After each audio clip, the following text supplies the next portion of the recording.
Energy FM.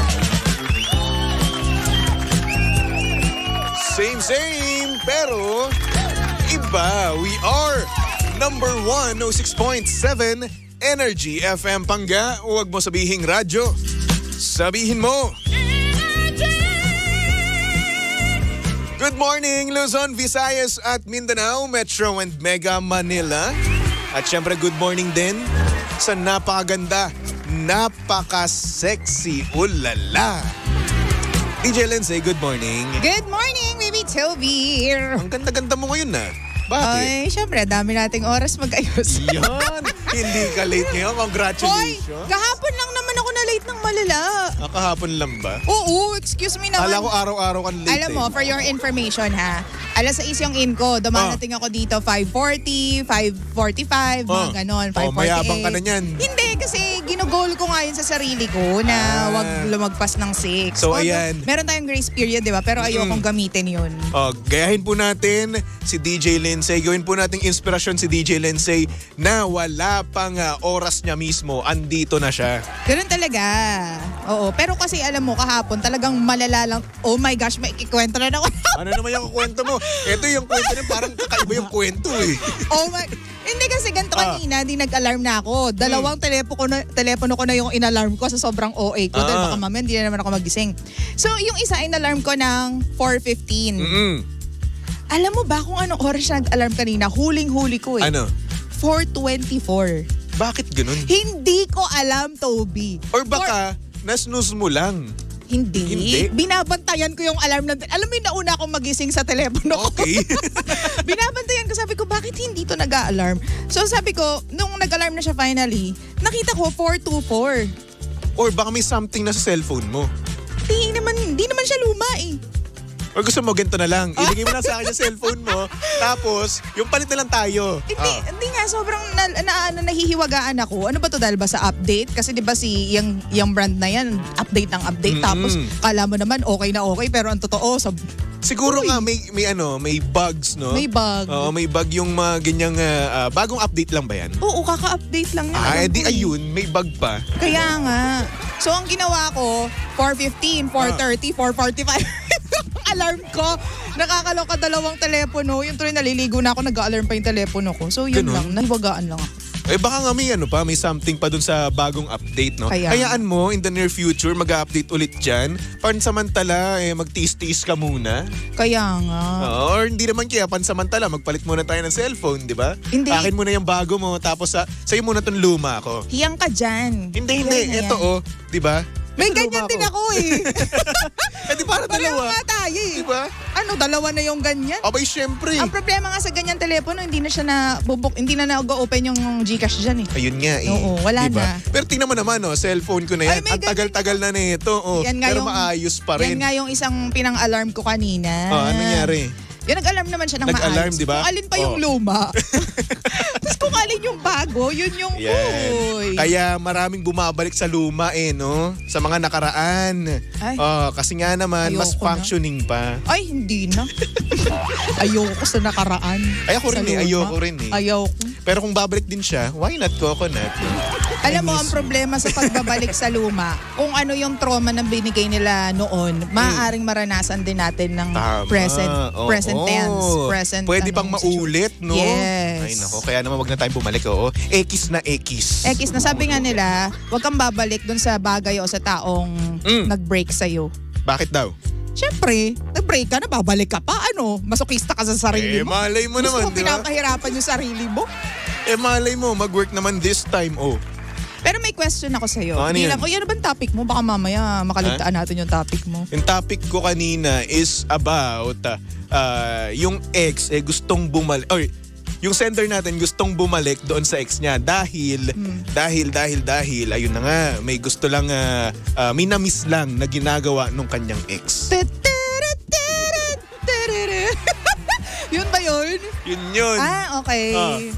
So, correct din naman. Sige, go. Diba? Ano nga sasabihin itanong mo na. Ayun nga, babalik ka ba dun sa taong nanakit sa'yo? Paano kung nung umpisa masaya kayo pero wala namang clarity? Tapos babalikan mo ulit yun? Ako talaga tinatanong mo sa ganyan. Hindi kasi, wala, di ba yan yung dilemma Okay. ng sender mo eh. Oo nga eh. Itong sender kasi na yun, no? Gusto niya lang tong balikan kasi nga, alam mo na, may namimiss lang daw na ginagawa nung ex niya Yun tuwing lang. gabi. Yun lang daw. And specific niya pa talaga sinabi tuwing gabi. Okay? Dahil lang doon sa kadahilan ng ganon, di ba? So ngayon, ikaw bilang babae, no, babalikan mo ba yung ex mo na once na nalaman mo na dahil lang doon, kaya kanya babalikan? Uy, di Hindi. Hiniwalayan mo ko magdusa ka. Iyon. Uy, maglaway ka. Maglaway ka ngayon. Oo nga pala. Hindi mo ako iningatan eh. Diba? So, diba? Carry mo na yan. Diyan ka na. Mag-isa ka na lang, no? Isa ka na lang. Tanging ako lang. Bukod tanging ako lang nakagawa nun. Diba? Hindi kasi, kaya nga pag-isipan natin kapag iiwan natin yung isang tao. Ikaw ba? Ako? Kung yun lang naman yung dahilan niya, no? Kung yun yung dahilan ng babae para balikan ako, no? Di okay lang naman sa akin. Lalaki ka kasi. Lalaki ako, oo. Pero, kapag may kasama ng feelings, no? Depende. Kasi ang mga lalaki nagagawa nila yon guys, kahit walang feelings eh. Yes. Yung jugjugan. Oo. Nagagawa nila yun kahit walang feelings. Sa akin, kung may feelings naman, depende pa rin yan kung makakalimutan ko ba yung nangyari o hindi, no? Kasi syempre, iba naman din kasing klaseng trauma yung yung nangyari sa amin di ba? Na-trauma ako, tapos at the same time, na-trauma din naman siya, di ba? Kahit papaano, no? So yun, isipin ko muna ng malala kung handa ko bang i-face yung trauma na yon, handa ko bang kalimutan yung trauma na yon. Kasi syempre at some point nakakatakot din naman eh. Oo naman. Kasi what if mangyari ulit yung nangyari na yon, di ba? Di ba? Tapos this time mas malala pa. Oo. So nakakatakot din man, nakaka-overthink yung mga bagay-bagay kapag babalik tayo sa isang tao. Oo, lalo na kapag hindi naging maganda yung dahilan kung bakit ka umalis Yes. or ba't kayo naghiwalay in the first place, second place, and third place. Diba? So, wag na. Diba? Tsaka, alam mo, babalikan mo yung isang tao because mahal mo. Because hindi mo Tama. ma-imagine yung sarili mo na may ibang kasama or hindi mo ma-imagine yung buhay mo na hindi siya kasama. Hindi mo siya babalikan just because you want to jugs. Oo, di ba? Diba? Hindi yung minamiss ka lang tapos gusto mo na, ay sige, balikan ko nga. Pero Namiss ko baka, lang. Baby Tobes, baka naman gusto nyo, sinabi niyang balikan, mag-recollect lang ulit or reconnect lang. Hindi naman maging in a relationship again. Kasi sabi niya, na-miss niya daw yung yung ginagawa sa kanya eh. Oo, so feeling ko, yun lang yung gusto niyang balikan. Pero yung relationship, to be with her or with him again, baka hindi na. Diba pwede naman yun? Yung Pwede tipong naman niya, oo, mag-ex, yung ganun. magkikita kayo tapos gagawin nyo lang yung deed. Pero hindi na kayo magiging romantically connected or diba? Pero ang tanong, gusto rin ba ng mga babae ng ganun? O ikaw bilang babae, gusto mo ba yung ganun? May mga babaeng ganyan. Meron niya, pero ikaw, kung papipiliin ka, no? Babalik ka ba sa ganun? Teka, tatanungin ko siya. Langya ka naman. Hindi ko masabi kasi never ko pa naman ginawa yun. Na dahil lang doon, kaya ako makikipagkita. Wait lang. Napaisip pa. Hindi kasi kapag tapos na. Ganun naman kasi talaga dapat. Lalo na pag nakarelasyon ha. Oo. Pero what if naman kung hindi mo siya nakarelasyon? Like fling lang, ganun. Tapos trip nyo lang dalawa. May consent naman na no strings attached. Okay lang siguro. Okay lang, no? At least, malinaw sa inyo na Oo. naglalaro lang kayong dalawa at walang dapat feelings involved. Ikaw Yes. ba? Ako, okay lang din naman. Gaya na sabi mo, lalaki naman ako, di ba? Lalaki ka So, naman. syempre ako, sino bang lalaking hindi papayag sa ganun? Uy, may mga lalaking ganyan. Ayun nga pala, isa nga pala ako sa mga ganun, no? Hindi, Matino nga lalo pala. na kung single ka, Ah. tapos wala ka namang karelasyon. Pero, Okay lang siguro. siguro, no, kung meron ka namang hinihintay, no, bilang lalaki, no, kung meron kang hinihintay na isang tao, no, hindi nila magagawang tumikim ng iba. Oh, pag may hinihintay ka. Pag may hinihintay, kasi kapag naghihintay ang isang lalaki, no, talaga nga namang in love yan. Ibang klase yung feelings niyan, no, kapag naghihintay. Depende. Ha? O sige, paano mo nasabing depende? May mga lalaki naman na sasabihin lang nila naghihintay sila, sabihin nila faithful sila, pero on the side, kumaano rin. Yung iba. Kumikembot din. Oo, yung iba. Hindi Yung ko naman iba. generalize. But I think hindi nila talaga totoong gusto yung babaeng hinihintay nila. Yes, naghihintay, pero merong, alam mo na, at some point, hindi pa nila nakikita yun as their end game. Hindi ako naniniwala. Kasi sa lalaki, iba ang puso sa ulo. I mean sa head. Hindi! Sa hindi iba yung yung puso sa head, sa mind. Okay. Linawin mo kasi Hindi magkaiba kasi yun. Promise. Medyo nalito ako dun sinabi mo. Hindi, magkaiba yun. Either gagamitin nila yung ulo nila or yung puso nila. Magkaiba yun. Ginagamit naman talaga namin yung ulo namin eh. Kaya nga. Yun nga, magkaiba nga yun. May sariling nga mundo yung down there. Kapag tinanong mo, mahal mo ba siya? Oo, mahal ko siya. Pero ba't mo nagawa yun? Ba't ka sumorba sa iba? Sasabihin ng iba, nalasing ako. Ayun Ganun. na nga, di ba? Kasi, eto yun. kapag kasi nalalasing kayo, alam nyo pa rin naman yung ginagawa. Alam mo, totoo yan. Di ba? Excuse me, dadaan kami. Kita mo ako, di naman ako nalalasing, di ba? Pero alam ko yung mga ginagawa ko. And nung nalasing ako, Kaya alam mo yung ginagawa mo kasi hindi ka naman nalalasing. hindi nga, nung nalasing nga ako. Ito na nga. Kasi syempre meron din naman akong kryptonite kung tawagin, di ba? Oo.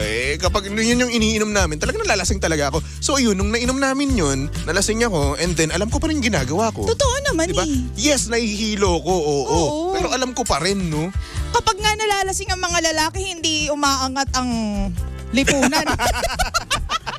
Actually. Diba?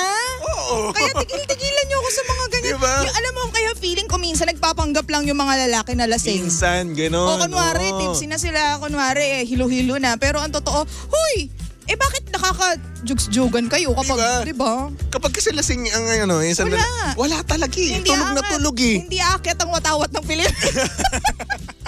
Kaya wag niyo akong sinacharot sa mga ganyan. Ba't mo alam? Alam ko lang, I just know. I do my research, you know. Kuya Romel?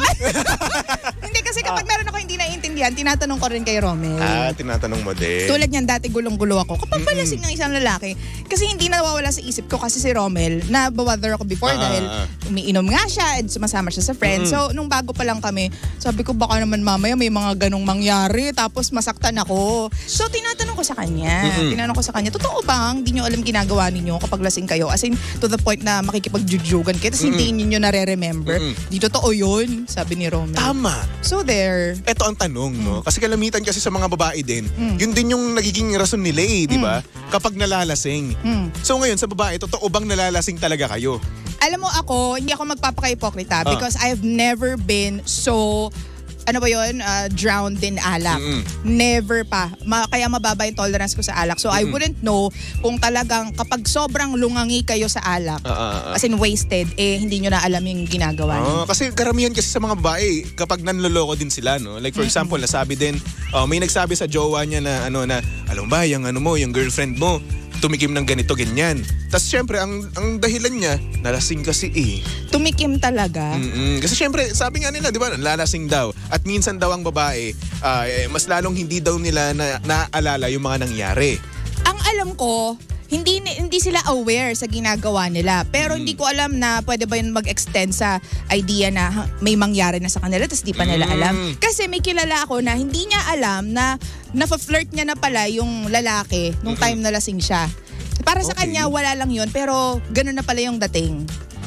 So parang para sa ibang mga kainuman nila, nilalandi ni si ganyan. Pero siya, tipsy lang siya, lasing lang siya, and talagang intoxicated lang siya. Pero ito napansin ko lang din naman no, sa mga babae no, na nakainuman ko no.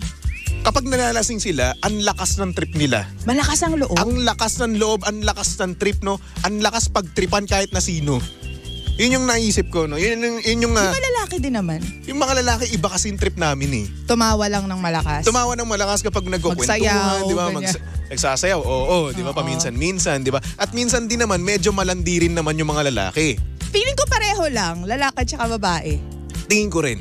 O kasi yung iba, gagawin nilang scapegoat na, ay nakainom ako, lasing ako kaya chinorva ko si ganito. Minsan kasi lakas na lang ng loob eh, no? Lumalakas siguro yung loob. Dahil sa alak eh. Oo. Diba? Kaya yun, kung ano na pinagagawa, kung ano na yung mga nasasabi, diba? Kung ano na yung napagtitripan, diba? So yun. So again, kapag ba, halimbawa, nagkainuman kayo ng ex mo, papayag ka ba to do that? Kung single ako, oo.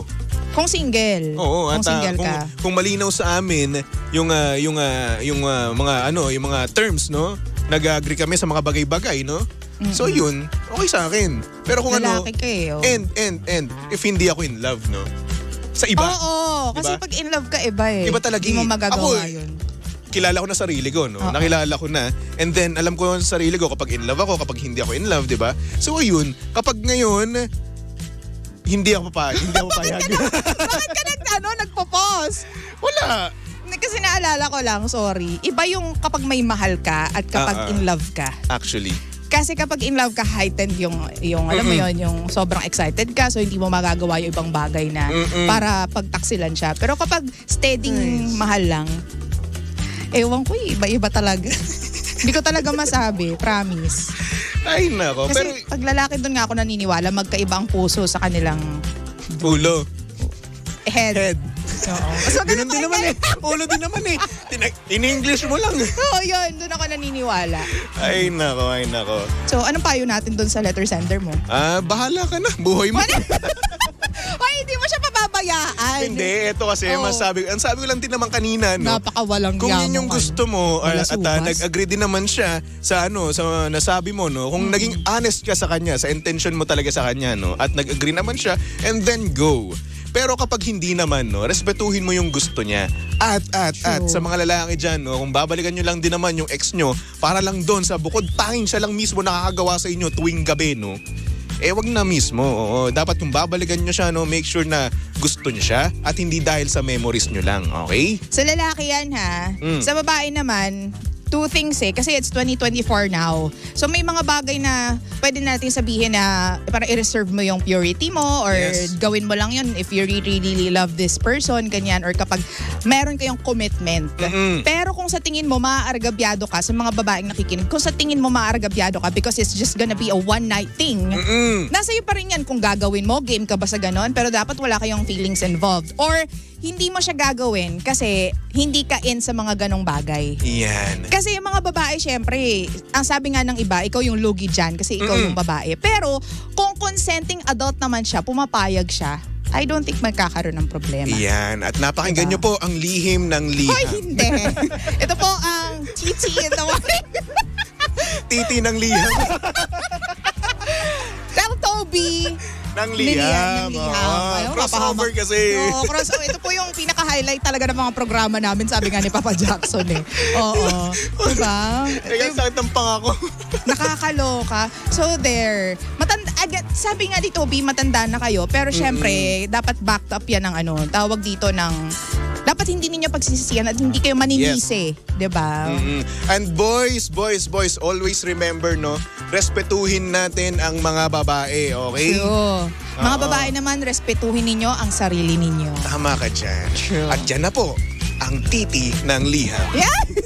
Ang pangit pakinggan! El Toby ng liham. Ano ba? Ang pangit! Ikaw lang nagpapapangit sa utak mo. Maganda naman catchy. Titi ng liham. Ang pangit. Bakit ba? Alam mo, nakuha mo yung kay Kuya Chico eh. Si Kuya Chico naman talaga nagsabi niyan eh. Uy, loko yun Sino nakaisip niyan? Si Jimbo? Hindi siya. Si Jimbo.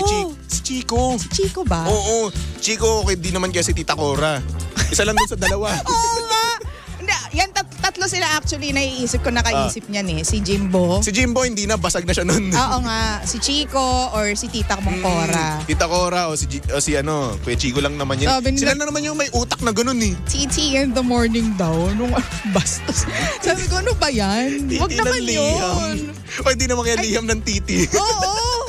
No naman. Diyos ko naman, napaka-wholesome nung lihim ng liham. Yung host lang yung hindi, yung DJ lang hindi wholesome. Huwag naman na.